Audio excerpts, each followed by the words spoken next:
Alhamdulillahirrahmanirrahim. Amma ba'du. Terima kasih untuk Bapak dan Ibu dosen yang telah memberikan saya untuk menjelaskan atau materi yang Bapak Ibu berikan, yaitu materi tentang strategi pembelajaran dan bahasa Indonesia Universitas Nahdlatul Ulama Mataram, Fakultas Keguruan dan Ilmu Pendidikan Bahasa Indonesia, dan dosen pembimbingnya di sini adalah Ibu Lia Sukmawati, SPD MSOS. Perkenalkan, nama saya Fadli Rahman, semester 6, yang akan menjelaskan tentang strategi pembelajaran dan bahasa Indonesia.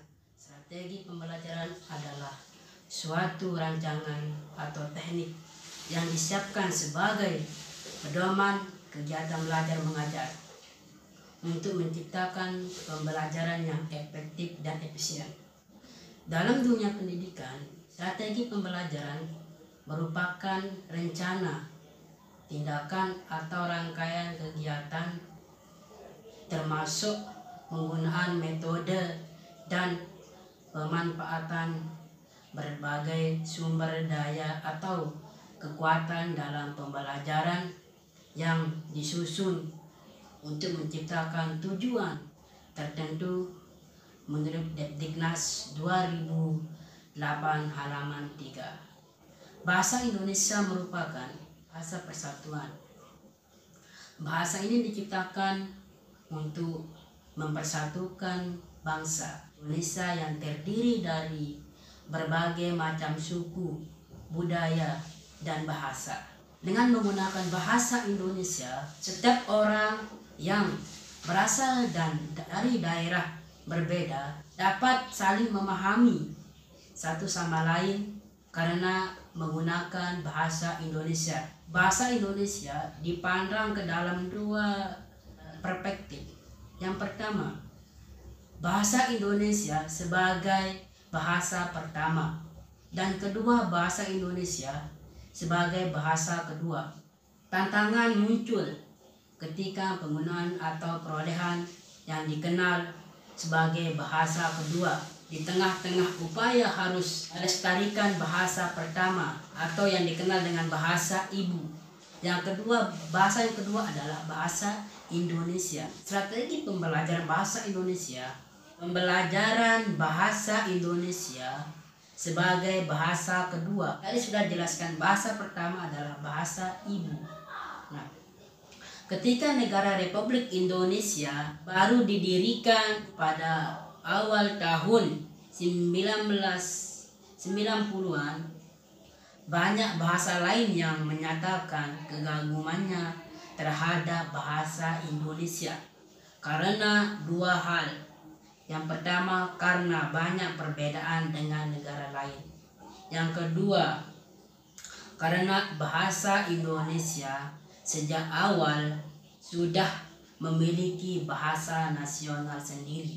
Di sini ada beberapa faktor-faktor penentu dalam pembelajaran bahasa kedua. Yang pertama, faktor motivasi. Menurut KBBI 2008, motivasi adalah dorongan yang timbul pada diri seseorang secara sadar atau tidak untuk melakukan suatu tindakan dengan tujuan tertentu. Itu yang faktor pertama, yaitu motivasi. Dan faktor kedua, faktor usia. Terdapat anggapan bahwa dalam pembelajaran bahasa kedua ini, anak-anak lebih baik dan berhasil daripada orang dewasa jika dari nol. Itu faktor usia. Dan yang ketiga, faktor penyajian formal.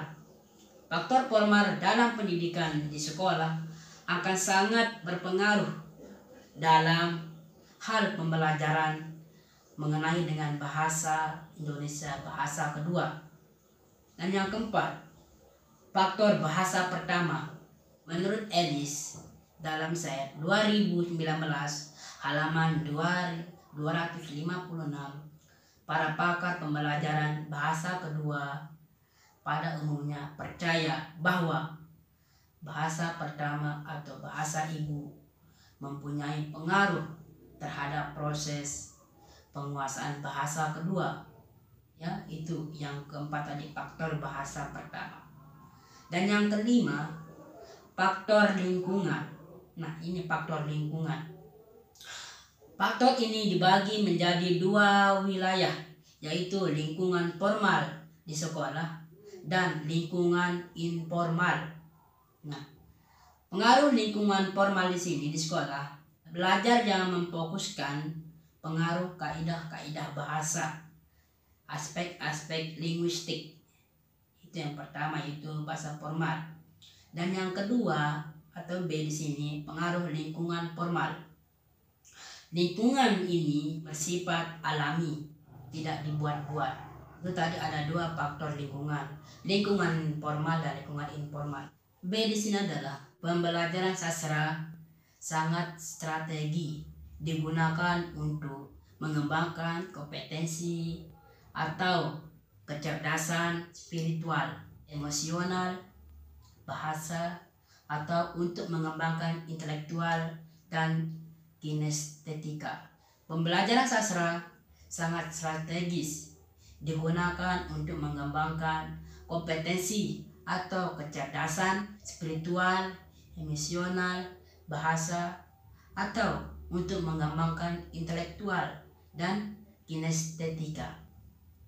Buku sekolah elektronik atau disebut BSE merupakan salah satu kemajuan teknologi di bidang pendidikan, dan termasuk juga di sini adalah suatu program dari Depdiknas yang telah diresmikan sejak tahun 2008 dengan memanfaatkan layanan internet sebagai media pembelajaran. Itulah penyampaian atau materi strategi pembelajaran bahasa dan sastra Indonesia. Saya Fadli Rahman, mohon maaf kalau ada salah kata dan keliru ketika menjelaskan atau presentasi tentang materi ini. Saya pribadi mohon maaf. Saya Fadli Rahman, mohon maaf. Sekian, Assalamualaikum warahmatullahi wabarakatuh.